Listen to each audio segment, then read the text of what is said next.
Liam Lawson has had an amazing 4 races as an F1 driver, claiming 2 points and outperforming his teammate in all of those 4 events. However, Alpha Tauri have taken a hard stance regarding him, replacing either one of the current drivers, continuing the collaboration with both Yuki and Daniel for 2024, which only leaves one vacant spot for Lawson for the upcoming campaign, Williams.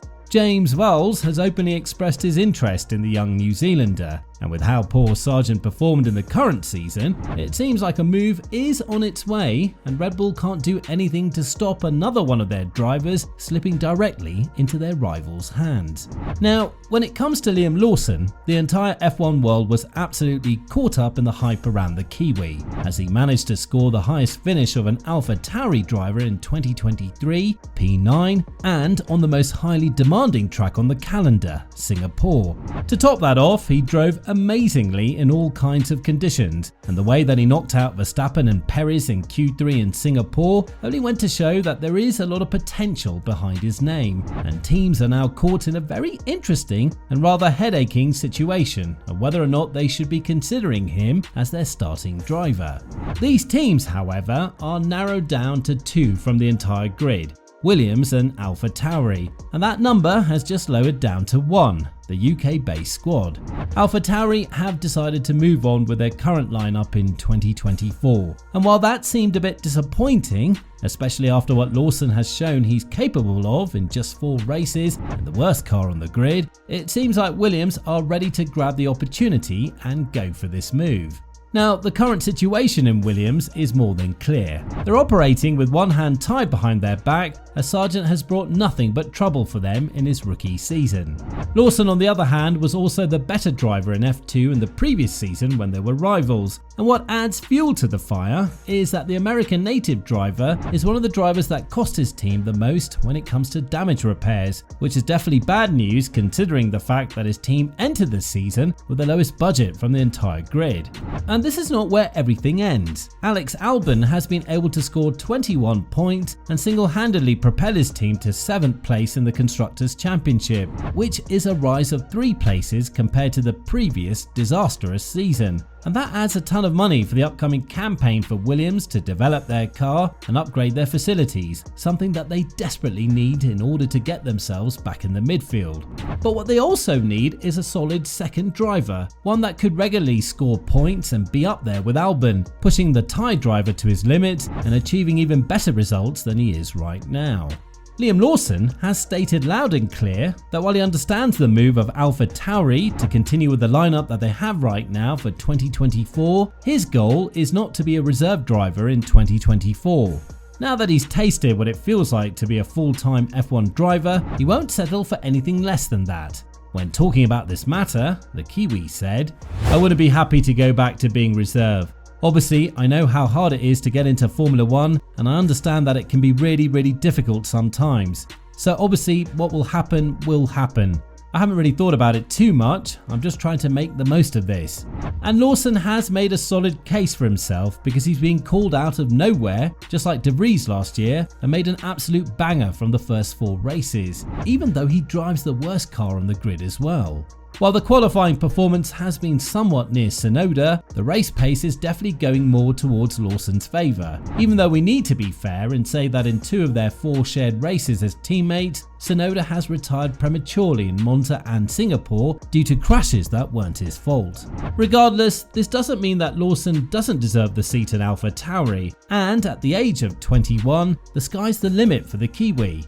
This is the main issue that Red Bull has with its junior program, because the moment they cannot provide them with a proper F1 seat, they're bound to get into another team that would treat them more kindly.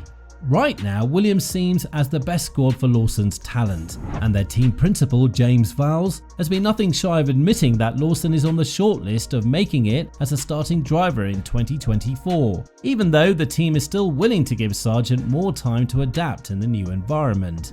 When talking about this matter, Vowles said, "He's been impressive in his few races.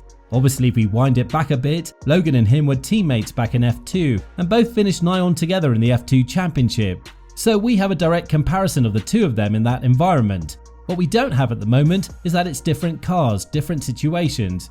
It's knowing how it really compares between an Alpha Tauri and a Williams at this stage.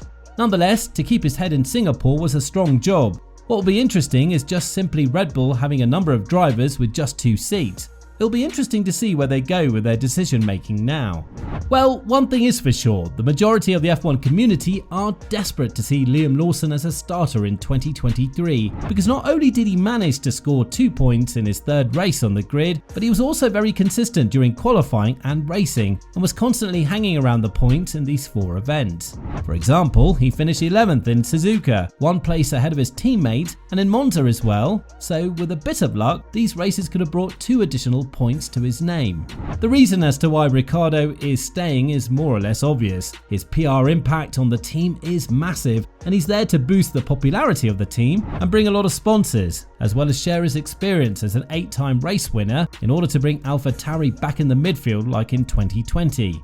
However, he's failed to do so in both of the races he did so far, and while nobody expected him to perform straight off the bat, he did prove everyone wrong in Budapest, but went on to humiliate himself in Spa and finished 24 seconds behind his teammate Tsunoda, as the Japanese driver grabbed his 3rd point of the career, and at that point he stood as the only point scorer for the Italian squad. Nonetheless, Vowles continued to praise Lawson and said that Williams are looking closely at his performance, comparing some of the statistics with Sargeant, who seems to be having an extremely difficult time understanding the concept of an F1 car and how to keep it within the white lines. Continuing on his elaboration, Vowles added, "The main things you're looking for is this. The performance is what I think everyone can probably see on TV. That's lap times. But the question of how they can cope with the continued and ever-increasing pressure that comes with being monitored as a Formula 1 driver is actually worth looking at as much as anything else. What you're looking for is the distinct improvement from the beginning of the season to where they are now, or where they started racing to now.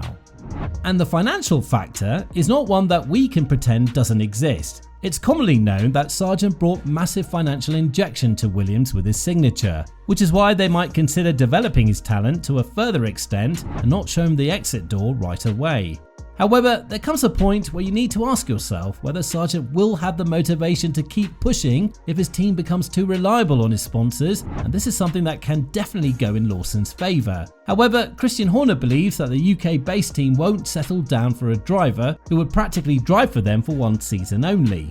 Ricciardo and Tsunoda's contracts are both expiring at the end of 2024, and there is a common belief among the F1 experts that Lawson is being groomed for either one of the Alpha Tauri seat or Perez's seat from 2025 onwards. And the fact that Horner said Williams won't accept a driver for 1 year only, without Williams saying that they would be signing Lawson to a 1-year deal, has only gone to prove this furthermore. This is going to be one of the most interesting stories to watch out for in the future, and considering how harsh the Alpha Tauri Red Bull environment is on its rookies, perhaps the best thing for Lawson would be to seek his F1 career somewhere else, potentially Williams.